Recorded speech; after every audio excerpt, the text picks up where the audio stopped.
Good evening दोस्तों आप सभी के लिए। और दोस्तों आप सभी को पता ही है कि आपकी ALP CVT 2 की क्लासें चल रही हैं जो आपको रेगुलर उपलब्ध कराई जाती हैं। और दोस्तों ये जितनी भी क्लासें चल रही हैं आपकी बहुत ही इम्पोर्टेंट क्लासें हैं दोस्तों आपके आने वाले एग्ज़ाम के लिए। क्योंकि दोस्तों इसमें जितने भी प्रैक्टिस सेट आपके लिए कराए जा रहे हैं वो सारे के सारे प्रैक्टिस सेट दोस्तों आपके प्रीवियस ईयर एग्ज़ाम के आधार पर ही हैं। तो इसीलिए दोस्तों आपके लिए बहुत ही इम्पोर्टेंट हो जाते हैं दोस्तों आपके आने वाले एग्ज़ाम के लिए। क्योंकि यहाँ से क्या होगा दोस्तों, आपको पैटर्न पता चलेगा, किस प्रकार का पैटर्न जो है दोस्तों पूछा जाता है, किस प्रकार के क्वेश्चन आपसे पूछे जाते हैं, वो सारी चीज़ें आपको पता चलेंगी। तो दोस्तों ये जितनी भी क्लास मैं आपके लिए करा रहा हूँ रेगुलर आप लोग लिया करें और रेगुलर प्रैक्टिस किया करें दोस्तों। और दोस्तों आपको पता ही है कि मैं जो है आपकी दोस्तों बेसिक साइंस और ड्राइंग वाला जो पार्ट था आपका थ्योरी का, वो दोनों की थ्योरी मैं आपके लिए करा चुका हूँ। तो जिन स्टूडेंटों ने अभी तक तैयारी स्टार्ट नहीं की है तो प्लीज़ दोस्तों आप तैयारी स्टार्ट कर दें। और क्योंकि देखिए समय आपके पास ज़्यादा नहीं है और ऐसा अनुमान लगाया जा रहा है कि 31 तारीख को आपका जो है स्कोर कार्ड और CVT 1 का रिजल्ट जो है और CVT 1 का स्कोर कार्ड दोनों ही आ जाएंगे। और आज होगी आपकी दोस्तों 24 तारीख, तो समय ज़्यादा नहीं है। और अनुमान ये भी है कि जैसे ही आपका रिजल्ट आता है उसके जस्ट 1 महीने बाद ही आपका एग्ज़ाम ले लिया जाएगा, जनवरी फरवरी यानी मार्च में। तो समय ज़्यादा नहीं है, अपनी थ्योरी बनाएं, थ्योरी कंप्लीट करें दोस्तों, रेगुलर प्रैक्टिस सेट लगाएं, ठीक है। तो चलिए दोस्तों आज हम इस वीडियो में स्टार्ट करते हैं दोस्तों इलेक्ट्रीशियन का पार्ट बी का भाग 1 मैं आपके लिए करा चुका हूँ, भाग 2, ठीक है दोस्तों, भाग 2, ठीक है। तो चलिए दोस्तों शुरू करते हैं। और अभी तक जिन स्टूडेंटों ने हमारे चैनल को सब्सक्राइब नहीं किया या फिर जो स्टूडेंट चैनल पर पहली बार विजिट करें उनसे रिक्वेस्ट है कि चैनल को सब्सक्राइब करके साथ में ऑल वाला बेल आइकन जरूर दबा लें दोस्तों, ताकि दोस्तों मेरी आने वाली हर वीडियो का नोटिफिकेशन सबसे पहले दोस्तों आपके पास पहुंच सके। और वीडियो अगर आपको अच्छी लगे तो वीडियो को लाइक करना है दोस्तों, शेयर करना है और वीडियो पर लास्ट तक बने रहना है। और दोस्तों एक इम्पोर्टेंट जो है दोस्तों आपके लिए सूचना है, लास्ट में सूचना नहीं है तो सॉरी दोस्तों, वो है क्वेश्चन है। और आपको पता है दोस्तों हर वीडियो में मैं आपके लिए दोस्तों क्या करता हूँ कि HW क्वेश्चन देता ही हूँ, हालांकि आंसर दिया हुआ होता है उनका, लेकिन सॉल्यूशन मांगता हूँ। लेकिन अभी तक जितने मैंने सॉल्यूशन दिए हैं आपके लिए, कुछ स्टूडेंटों ने ही, एक आध का तो मैं कुछ कह नहीं सकता, लेकिन किसी ने अभी तक जो है उनका आंसर नहीं दिया है और ना ही आप देते हो। क्यों? आपको मतलब ही नहीं है, क्वेश्चन लगा है और फिर आपको तैयारी से कोई मतलब नहीं है, आपको इतना इंटरेस्ट ही नहीं है कि आपकी तैयारी अच्छी हो। तो दोस्तों अगर आप चाहते हो आपकी तैयारी अच्छी हो तो जो भी मैं HW क्वेश्चन दूँ आप उसे किया ज़रूर करो, ठीक है। तो चलिए दोस्तों देखते हैं। और फर्स्ट प्रश्न है, यहाँ पर आपसे पूछा गया था प्रयुक्त वस्तु को पकड़ने के लिए कौन से प्लायर्स सबसे उपयुक्त होते हैं। तो कौन से दोस्तों? नोज प्लायर, ऑप्शन नंबर 2 आपका सही आंसर होगा। अगला प्रश्न है, यहाँ पूछा गया था दोस्तों, ये रहा कि निम्नलिखित में से कौन से संयोजन में उभयनिष्ठ उदासीन बिंदु होता है। तो किसमें होता है दोस्तों? स्टार में, ऑप्शन नंबर 3 आपका सही आंसर होगा।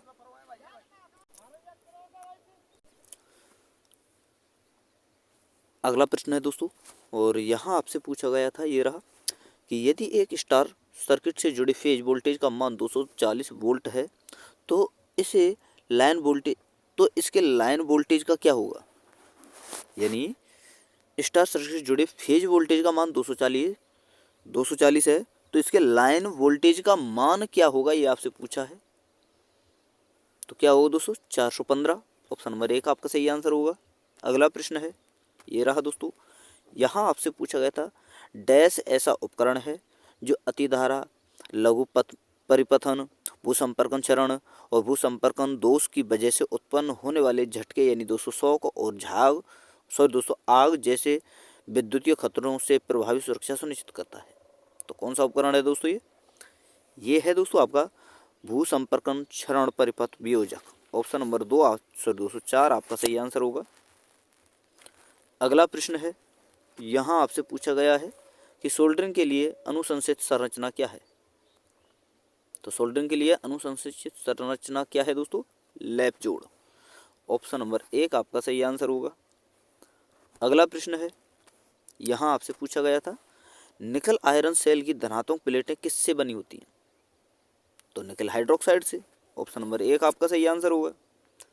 अगला प्रश्न है, यहाँ आपसे पूछा गया था प्रतिरोधों के श्रेणी क्रम संयोजन के लिए धारा का मान क्या होता है दोस्तों? तो धारा का मान समान होता है। ऑप्शन नंबर 2 आपका सही आंसर होगा। अगला प्रश्न है, यहाँ आपसे पूछा गया है संलयन गुणांक यानी फ्यूजिंग फैक्टर हमेशा कितना होना चाहिए? संलयन गुणांक हमेशा कितना होना चाहिए दोस्तों? 1 से अधिक। ऑप्शन नंबर 3 आपका सही आंसर होगा। अगला प्रश्न है, यहाँ आपसे पूछा गया है कि प्रतिबाधा और प्रतिरोध का अनुपात क्या होता है? तो उसे कहते हैं दोस्तों पावर फैक्टर। ऑप्शन नंबर 4 आपका सही आंसर होगा। अगला प्रश्न है, ये रहा दोस्तों, यहाँ आपसे पूछा गया था परिवर्ती आवृत्ति ड्राइव जिसे दोस्तों हम कहते हैं BFD का आउटपुट तरंग रूप क्या है?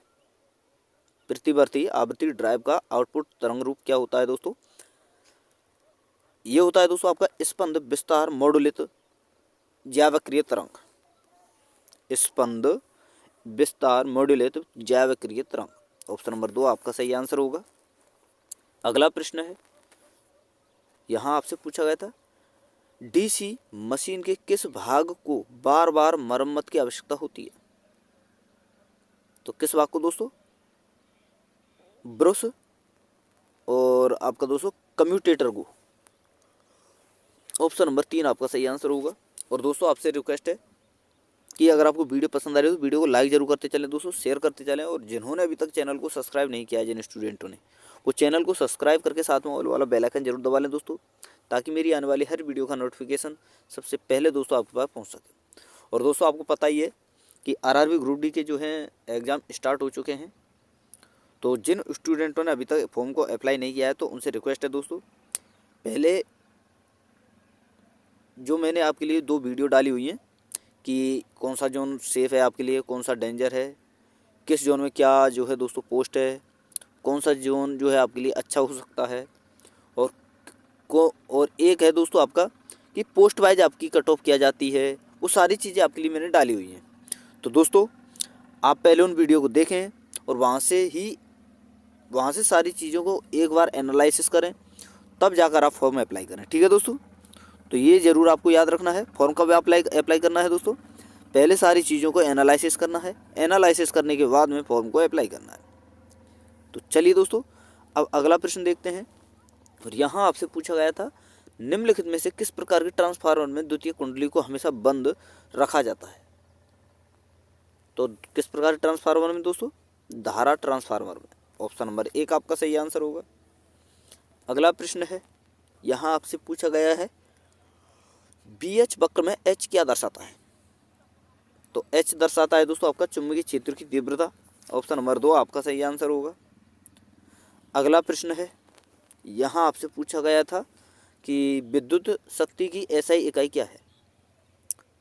तो विद्युत शक्ति की SI इकाई है दोस्तों किलोवाट। ऑप्शन नंबर 3 आपका सही आंसर होगा। अगला प्रश्न है, यहाँ आपसे पूछा गया था यदि किसी AC मेन ओपन स्विच पर वोल्टेज मापी जाए तो मीटर का पाठ्यांक प्रदर्शित करेगा। तो मीटर का पाठ्यांक कितना वोल्टेज प्रदर्शित करेगा दोस्तों? 230 वोल्ट। ऑप्शन नंबर 3 आपका सही आंसर होगा। अगला प्रश्न है, ये रहा दोस्तों, यहाँ आपसे पूछा गया था एक मल्टीमीटर किसे नहीं माप सकता? तो मल्टीमीटर देखिए दोस्तों वोल्टेज मापता है, प्रतिरोध, धारा, तीनों को मापता है, आवृत्ति नहीं। ऑप्शन नंबर 2 आपका सही आंसर होगा। अगला प्रश्न है, यहाँ आपसे पूछा गया था कि CRO का उपयोग किस सीमा तक की आवृत्तियों को मापने के लिए किया जाता है? तो कितनी दोस्तों? 1 मेगाहर्ट्ज की आवृत्तियों को। तो ऑप्शन नंबर 2 आपका सही आंसर होगा। अगला प्रश्न है, ये रहा, यहाँ आपसे पूछा गया था वोल्ट मीटर का उपयोग किसको मापने के लिए किया जाता है? तो वोल्ट मीटर का उपयोग किया जाता है दोस्तों वोल्टेज मापने के लिए। तो ऑप्शन नंबर 2 आपका सही आंसर होगा। अगला प्रश्न है, यहाँ आपसे पूछा गया है कि निम्नलिखित में से कौन सा मॉस सोल्डरिंग तकनीक का प्रकार नहीं है। तो देखिए दोस्तों, सबसे पहले तो आपको याद रखना है इस प्रश्न में कि मॉस सोल्डरिंग किन किन को कहते हैं। एक तो वेव सोल्डरिंग जो होती है, एक ड्रैग और डिप, ये तीनों सोल्डरिंग जो है दोस्तों ये आपकी मॉस सोल्डरिंग कहलाती है। बाकी आयरन सोल्डरिंग एक प्रकार का दोस्तों मॉस सोल्डरिंग नहीं है, ये एक प्रकार का साधारण सोल्डरिंग में आता है। तो ऑप्शन नंबर 3 आपको सही आंसर करना होगा। यहाँ पर पूछा है आपसे मॉस सोल्डरिंग नहीं है, तो कौन सा नहीं है दोस्तों, आयरन सोल्डरिंग। अगला प्रश्न है, यहाँ आपसे पूछा गया है कि नियत वोल्टेज चार्जर निम्नलिखित में से किस में मदद करता है। तो नियत वोल्टेज चार्जर मदद करता है दोस्तों तेजी से चार्ज करने में। ऑप्शन नंबर 4 आपका सही आंसर होगा। अगला प्रश्न है, यहाँ आपसे पूछा गया है कि डीसी शंट मोटर की उच्च गति सुरक्षा निम्नलिखित में से किसके द्वारा प्रदान नहीं की जाती। डीसी शंट मोटर की उच्च गति सुरक्षा निम्नलिखित में से किसके द्वारा प्रदान नहीं की जाती है। तो ये नहीं की जाती है दोस्तों 4 पॉइंट स्टार्टर के द्वारा। ऑप्शन नंबर 2 आपका सही आंसर होगा। अगला प्रश्न है, यहाँ आपसे पूछा गया था केवल में अंतः परिरक्षकों यानी शीथ जिसे कहते हैं अंतः परिरक्षकों का उपयोग किस लिए किया जाता है। तो किस लिए किया जाता है दोस्तों, उचित तनाव वितरण के लिए। ऑप्शन नंबर 4 आपका सही आंसर होगा। अगला प्रश्न है, यहाँ आपसे पूछा गया है एक बक कन्वर्टर का उपयोग किसके लिए किया जाता है। तो बक कन्वर्टर का उपयोग किया जाता है दोस्तों वोल्टेज घटाने के लिए। ऑप्शन नंबर 1 आपका सही आंसर होगा। अगला प्रश्न है, यहाँ आपसे पूछा गया है कि फिल्टर सर्किट में इंडक्टर का कार्य क्या है। फिल्टर सर्किट में इंडक्टर का कार्य क्या है। तो इंडक्टर का कार्य होता है दोस्तों फिल्टर सर्किट में एसी को ब्लॉक करें और डीसी को पास करना, यानी एसी को ब्लॉक करना और डीसी को पास करना। तो ऑप्शन नंबर 4 आपका सही आंसर होगा। अगला प्रश्न है, यहाँ आपसे पूछा गया था एक विद्युत इस्त्री जिसे हम दोस्तों इलेक्ट्रिक आयरन कहते हैं, तो विद्युत इस्त्री के तापमान को किसका उपयोग करके नियंत्रित किया जाता है। तो किसका दोस्तों, द्विधात्विक पट्टी का। तो ऑप्शन नंबर 1 आपका सही आंसर होगा। अगला प्रश्न है, यहाँ आपसे पूछा गया है कि निम्नलिखित में से कौन एक धारा नियंत्रक उपकरण है। तो धारा नियंत्रक उपकरण आपसे पूछा है तो कौन सा है दोस्तों, बीजेटी। तो ऑप्शन नंबर 3 आपका सही आंसर होगा। अगला प्रश्न है दोस्तों, यहाँ आपसे पूछा गया है कि निम्नलिखित में से कौन सा ट्रांसफार्मर इनपुट की तुलना में कम वोल्टेज आउटपुट देगा। कौन सा ट्रांसफार्मर दोस्तों, उच्चाई ट्रांसफार्मर जिसे दोस्तों स्टेप डाउन ट्रांसफार्मर भी कहते हैं। तो ऑप्शन नंबर 1 आपका सही आंसर होगा। अगला प्रश्न है, ये रहा दोस्तों, अगला है दोस्तों ये रहा सेतु जिसे दोस्तों ब्रिज कहते हैं। सेतु मापन में तापमान नियंत्रण आवश्यक है क्योंकि तापमान में अंतर के कारण डैश में अंतर आएगा। तो किस में दोस्तों, प्रतिरोध में, यानी तापमान में अंतर होगा तो प्रतिरोध में अंतर होगा। तो ऑप्शन नंबर 2 आपका सही आंसर होगा। अगला प्रश्न है, ये रहा दोस्तों, यहाँ आपसे पूछा गया है कि भंवर धारा का किसी डीसी मशीन के डैश के हिस्से में सबसे ज़्यादा नुकसान होता है। भंवर धारा का किसी डीसी मशीन के डैश के हिस्से में सबसे ज़्यादा नुकसान होता है। तो डीसी मशीन के किस हिस्से में सबसे ज़्यादा नुकसान होता है दोस्तों, आर्मेचर में। ऑप्शन नंबर 1 आपका सही आंसर होगा।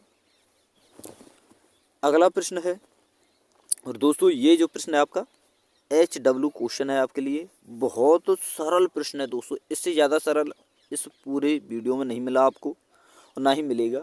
इतना सरल प्रश्न है दोस्तों, केवल समझने जिन स्टूडेंटों ने मुझसे पढ़ा है और अगर मेरी क्लासें उन्होंने रेगुलर देखी हैं या देख रहे हैं तो ये प्रश्न वो लोग आसानी से कर पाएंगे। ठीक है दोस्तों, तो इस प्रश्न का आंसर आपको बताना है सॉल्यूशन सहित।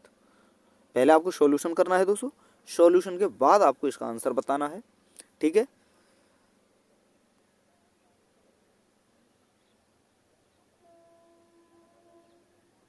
तो दोस्तों यहाँ पर ही आपकी वीडियो समाप्त होती है और क्वेश्चन का आंसर जरूर आपको याद रखना है दोस्तों। तो दोस्तों इलेक्ट्रिशियन ट्रेड का पार्ट बी का भाग 2 था, वो मैंने आपके लिए कराया। यानी दोस्तों इलेक्ट्रिशियन ट्रेड से रिलेटेड जो 75 क्वेश्चन आपसे पूछे जाते हैं वो सारे के सारे प्रश्न मैं आपके लिए करा चुका हूँ। तो दोस्तों वीडियो अगर आपको अच्छी लगी तो वीडियो को लाइक करना है दोस्तों, शेयर करना है, और अभी तक जिन स्टूडेंटों ने चैनल को सब्सक्राइब नहीं किया है तो स्टूडेंट से रिक्वेस्ट है मेरी दोस्तों कि चैनल को सब्सक्राइब करके साथ में ऑल वाला बेल आइकन जरूर दबा लेना है, ताकि दोस्तों मेरी आने वाली हर वीडियो का नोटिफिकेशन सबसे पहले आपके पास पहुंच सके। तो थैंक यू दोस्तों, धन्यवाद। फिर मिलते हैं नई वीडियो के साथ।